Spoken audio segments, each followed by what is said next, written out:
और इस दशक के लिए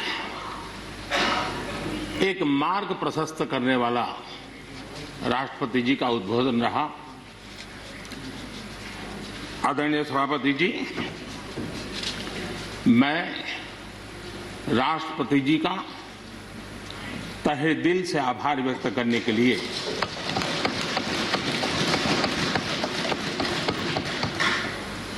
आज आप सबके बीच खड़ा हूं।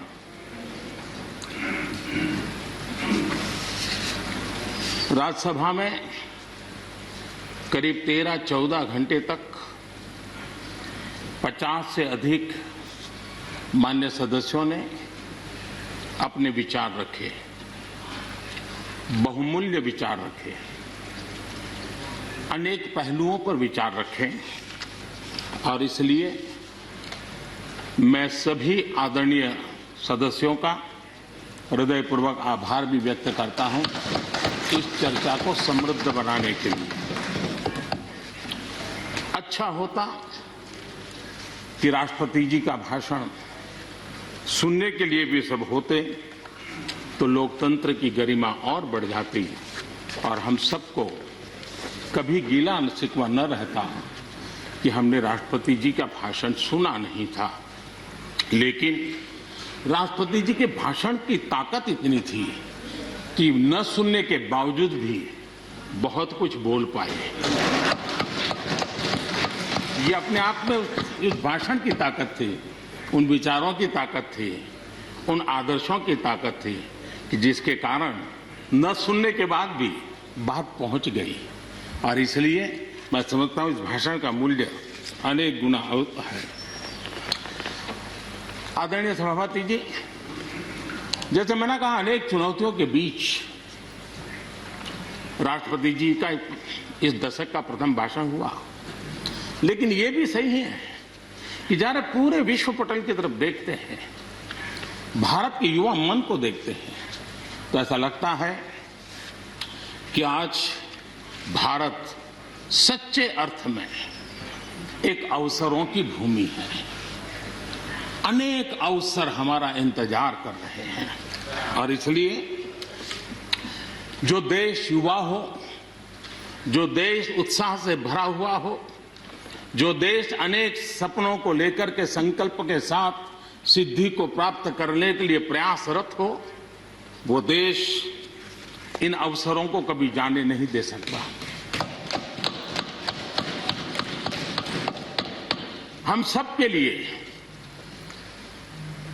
ये भी एक अवसर है कि हम आजादी के 75 वर्ष में प्रवेश कर रहे हैं।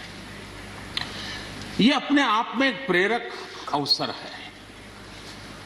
हम जहां भी हो, जिस रूप में हो, मां भारती के संतान के रूप में इस आजादी के 75वें पर्व को हमने प्रेरणा का पर्व बनाना चाहिए।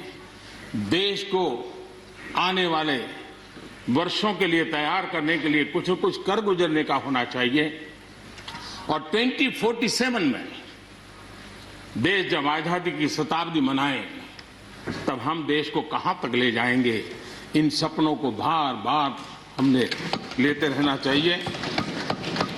आज पूरे विश्व की नजर भारत पर है, भारत से अपेक्षाएं भी हैं और लोगों में एक विश्वास भी है कि अगर भारत ये कर लेगा, दुनिया की बहुतेक समस्याओं का समाधान वहीं से हो जाएगा। ये विश्वास आज दुनिया में भारत के लिए बड़ा है। आदरणीय सभापति जी, जब मैं अवसरों की चर्चा कर रहा हूं तब महाकवि मैथिली शरण गुप्त जी की कविता को मैं उद्घोषित करना चाहूंगा। गुप्त जी ने कहा था, अवसर तेरे लिए खड़ा है, अवसर तेरे लिए खड़ा है, फिर भी तू चुपचाप पड़ा है। अवसर तेरे लिए खड़ा है, फिर भी तू चुपचाप पड़ा है। तेरा कर्म क्षेत्र बड़ा है, तेरा कर्म क्षेत्र बड़ा है, पल पल है अनमोल, पल पल है अनमोल, अरे भारत उठ, अरे भारत उठ, आंखें खोल। ये मैथिली शरण गुप्ते जी ने कहा था। लेकिन मैं सोच रहा था, इस कालखंड में 21वीं सदी के आरंभ में अगर उनको लिखना होता तो क्या लिखते। मैं कल्पना करता था कि वो लिखते, अवसर तेरे लिए खड़ा है, अवसर तेरे लिए खड़ा है, तू आत्मविश्वास से भरा पड़ा है, तू आत्मविश्वास से भरा पड़ा है। हर बाधा, हर बाधा, हर बंदिश को तोड़, हर बाधा, हर बंदिश को तोड़। अरे भारत, अरे भारत, आत्मनिर्भरता के पथ पर दौड़, आत्मनिर्भरता के पथ पर दौड़।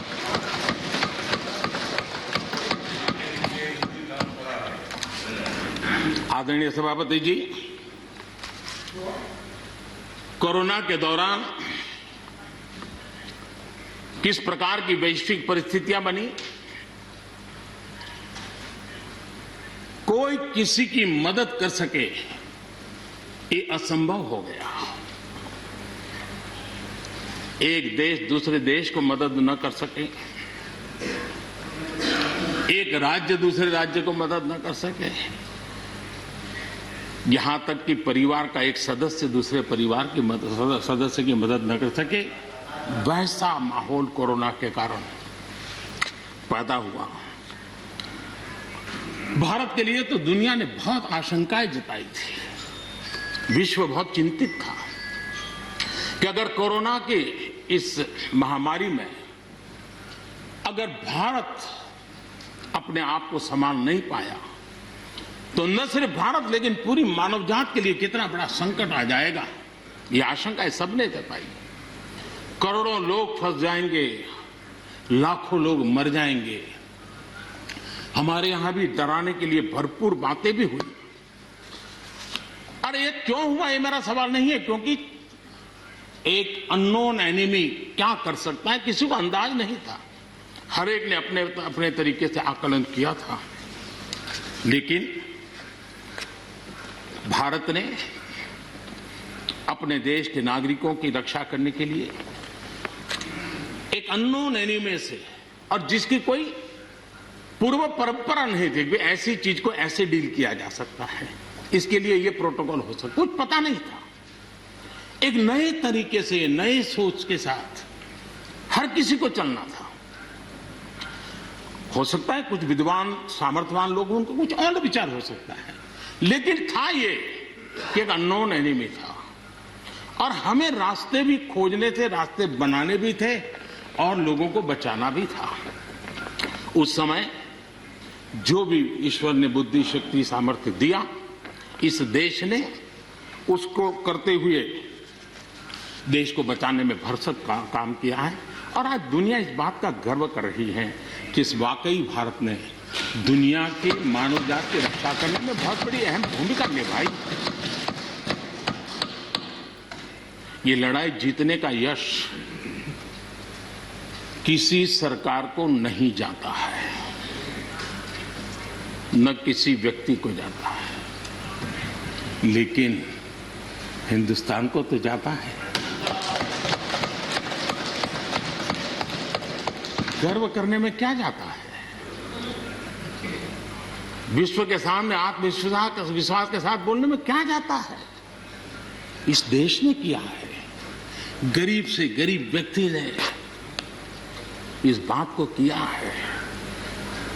उन समय सोशल मीडिया में देखा होगा, फुटपाथ पर एक छोटी झोपड़ी लगा करके बैठी हुई एक बूढ़ी मां,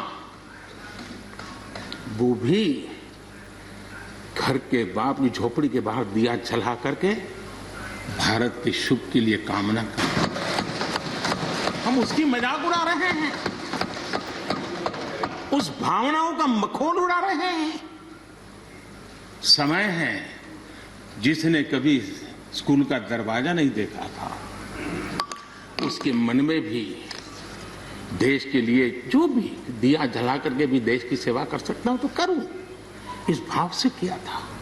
और उसने देश में एक सामूहिक शक्ति का जागरण किया था, अपनी शक्ति का, सामर्थ्य का परिचय करवाया था। लेकिन उसकी भी मजाक उड़ाने में मजा आ रहा है। विरोध करने के लिए कितने मुद्दे हैं जी, और करना भी चाहिए, लेकिन ऐसी बातों में न उलझे जो देश के मनोबल को तोड़ते हैं, जो देश के सामर्थ्य को नीचा आंकते हैं। इससे कभी लाभ नहीं होता है। हमारे कोरोना वॉरियर्स, हमारे फ्रंटलाइन वर्कर्स, आप कल्पना कर सकते हैं जी, जब चारों तरफ भाई कहीं किसी से कोरोना आ जाएगा तो ऐसे समय ड्यूटी करना, अपनी जिम्मेवारियों को निभाना, ये छोटी चीजें नहीं है। इसका गर्व करना चाहिए, उनका आदर करना चाहिए। और इन सब के प्रयासों का परिणाम है कि देश ने आज ये करके दिखाया।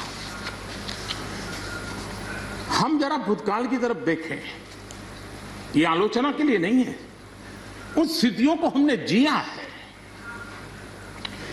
कभी चेचक की बात होती थी, कितना भय फैल जाता था, पोलियो कितना डरावना लगता था, उसकी वैक्सीन पाने के लिए क्या क्या मेहनत करनी पड़ती थी, कितनी तकलीफें उठानी पड़ती थी। मिलेगा, कब मिलेगा, कितना मिलेगा, कैसे मिलेगा, कैसे लगाएंगे, एक दिन हमने बिताए हैं। ऐसी स्थिति में उन दिनों को अगर याद करें तो पता चलेगा कि आज जिनको थर्ड वर्ल्ड कंट्रीज में गिना जाता है, वो देश मानव जात के कल्याण के लिए वैक्सीन लेकर के आ जाए। इतने कम समय में मिशन मोड में हमारे वैज्ञानिक भी जुटे रहे। ये मानव जात के इतिहास में भारत के योगदान एक गौरवपूर्ण गाथा है। इसका हम गौरव करें और उसी में से एक नए आत्मविश्वास की प्रेरणा भी जगती है। हमने उस नए आत्मविश्वास की प्रेरणा को जगाने के ऐसे प्रयासों को आज देश गर्व कर सकता है कि दुनिया का सबसे बड़ा टीकाकरण अभियान इसी मेरे देश में चल रहा है। विश्व में तेज गति से टीकाकरण आज कहीं हो रहा है तो इसी हम सब की मां भारती के गोद में हो रहा है। और भारत का ये सामर्थ्य कहां नहीं पहुंचा है। आज कोरोना ने भारत को दुनिया के साथ रिश्तों में एक नई ताकत दी है। जब शुरुआत में कौन सी दवाई काम करेगी, वैक्सीन नहीं थी, तो सारा विश्व का ध्यान भारत की दवाइयों पर गया। विश्व में फार्मेसी के हब के रूप में भारत उभर करके आया। 150 देशों में दवाई पहुंचाने का काम उस संकट काल में भी इस देश ने किया है। मानव जात की रक्षा के लिए हम पीछे नहीं। इतना ही नहीं, इन समय वैक्सीन के संबंध में भी विश्व बड़े गर्व के साथ कहता है कि हमारे पास भारत की वैक्सीन आ गई है, हमारे पास भारत की वैक्सीन आ गई है। हम सबको मालूम है कि दुनिया के बड़े बड़े अस्पताल में भी बड़े बड़े लोग भी जब ऑपरेशन कराने जाते हैं, कोई बड़े मेजर ऑपरेशन के लिए, और ऑपरेशन थिएटर में जाने के बाद प्रक्रिया शुरू होने के पहले उसकी आंखें ढूंढती हैं कि कोई हिंदुस्तानी डॉक्टर है कि नहीं है। और जैसे ही एकाध टीम के अंदर एकाध भी हिंदुस्तानी डॉक्टर दिखता है ना, उसका विश्वास हो जाता है अब ऑपरेशन। ये देश ने कमाया है, इसका हमें गर्व होना चाहिए। और इसलिए इसी गर्व को लेकर के हम आगे बढ़ रहे हैं। इस कोरोना में जैसे वैश्विक संबंधों में भारत ने अपनी एक विशिष्ट पहचान बनाई है, अपना स्थान बनाया है, वैसे ही भारत ने हमारे फेडरल स्ट्रक्चर को इस कोरोना के कालखंड में हमारी अंतर्भूत ताकत क्या है, संकट के समय हम कैसे मिलकर के काम कर सकते हैं, एक ही दिशा में सब शक्तियां लगा करके हम कैसे प्रयास कर सकते हैं, ये केंद्र और राज्य ने मिलकर के करके दिखाया है। मैं राज्यों को भी, क्योंकि इस सदन में राज्यों की अपनी फ्लेवर होती है और इसलिए इस सदन में तो मैं विशेष रूप से राज्यों का भी अभिनंदन करता हूं और कोऑपरेटिव फेडरलिज्म को ताकत देने का काम, इस कोरोना के संकट को अवसर में पलटने का काम हमारे सभी ने किया है, इसलिए सब कोई अभिनंदन के अधिकारी हैं। यहां पर लोकतंत्र को लेकर के काफी उपदेश दिए गए, बहुत कुछ कहा गया और लेकिन मैं नहीं मानता हूं कि जो बातें बताई गई हैं देश का कोई भी नागरिक इस पर भरोसा करेगा। भारत का लोकतंत्र ऐसा नहीं है कि जिसकी खाल हम इस प्रकार से उधेड़ सकते हैं। ऐसी गलती हम न करें। और मैं श्रीमान डेरेक जी की बात सुन रहा था, बढ़िया बढ़िया शब्दों का प्रयोग हो रहा था, फ्रीडम ऑफ स्पीच,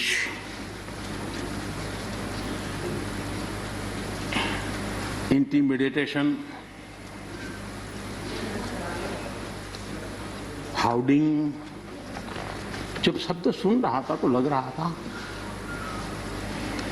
कि ये बंगाल की बात बता रहे हैं कि देश की बता रहे हैं। स्वाभाविक है, 24 घंटे वही देखते हैं, वही सुनते हैं, तो वही बात शायद गलती से यहां बता दी होगी। कांग्रेस के हमारे बाजवा साहब भी काफी अच्छा बता रहे थे इस बार, और इतना लंबा खींच करके बता रहे थे तो मुझे लग रहा था बस आप थोड़ी देर में ये इमरजेंसी तक पहुंच जाएंगे। मुझे लग रहा था थोड़ी देर में, एक कदम बार बाकी है, वो 84 तक पहुंच जाएंगे, लेकिन वो वहां नहीं गए। खैर, कांग्रेस देश को बहुत निराश करती है, आपने भी निराश कर दिया।